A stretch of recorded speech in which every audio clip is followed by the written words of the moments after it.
ये अस्सलाम वालेकुम गैस, ये गाड़ी देखें, ये 2002 मॉडल है।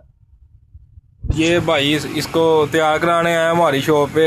हमारी दुकान है जी बसी मोड़ चौक में और फजान ऑटो। और इस पे ये देख लें आप, इसकी हालत देख सकते हैं। तो इसके ऊपर हम इस भाई का लगवाएंगे 40 से 50 हज़ार रुपया। तो ये ऐसे लगेगी कि जैसे ये नई शोरूम से निकल के अभी अभी गाड़ी आई है। इसका इंजन हमने ये देखें, सारी चीज़ें इधर खोल के रखी हुई हैं। ये देखें सारा पार्ट्स, ये टैंक, ये हवा वाली टैंक भी हमारे पास हैगी है। तो ये हम आपको इंशाल्लाह 2-4 दिन में ये गाड़ी तैयार करके तो फिर हम आपको दिखाएंगे। तो प्लीज़ आपकी मेहरबानी, हमारा चैनल लाइक करें, सब्सक्राइब करें और बेल आइकन के बटन को दबा दें और इंशाल्लाह मज़ीद वीडियो आपको मिलती रहेंगी। अस्सलाम वालेकुम।